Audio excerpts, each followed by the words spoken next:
Būstas papīrs. Viņi tur nevarēja atrast būvniekus. Mēs nevienā brīdī nesakam, ka tā uzņēmuma vadītāja nav vainīga. Ja? Šajā gadījumā. Bet kāpēc tad viņai neapturēja saimniecisko darbību uzreiz jau 2022. gadā, ja viņai nebija tā papīra? Tā kā, no tāda viedokļa, ja? Lai nebūtu šī situācija, kad viņa valstī parādās 60 000. Par ko? Viņa nav neņēmusi PVN, neko. Viņa nav nekādas schēmas taisījusi, neko, ja? Tas tā liekas ļoti netaisnīgi. Un varbūt es kā grāmatvedē eju pārāk dziļi.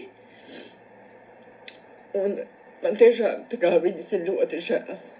Ja? Es saprotu, ka valsts kasa ir tukša.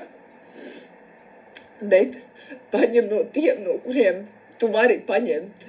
No Rebaltika, tur ar Baltiku, cik miljonu zog, cik miljonus kaut kādās tur, nezinu, tur, cik valsts ir, valsts pati nozagusi valstī, ja?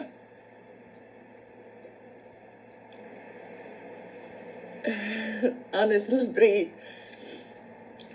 Mēs runājam par to, kad man ir viens dārziņš, kuram vēlās piešķirt 60 000 gandrīz PVN, un nenāk pretī.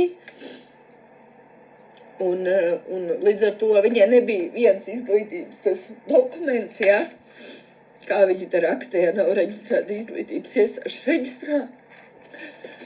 Bet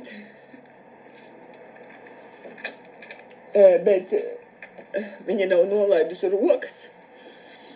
Mēs iesim tagad ar to advokātu. Tad valsts ieņēmuma dienas nenāks pretī, tad man trūkst vārdu, ja?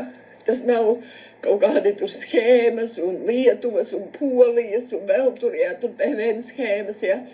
Šeit ir mazi bērni. Mazus bērnus viņa pieskata un par to tā kā viņu sodīs. Es tā kā to nekad neesmu sapratusi. Tā kā tas tāds bišķu, šis biznes vispār, viņai tā kā tāds vispār ļoti emocionāls. Manā uztverē es ļoti tā kā pārdzīvoju par viņu. Un tā.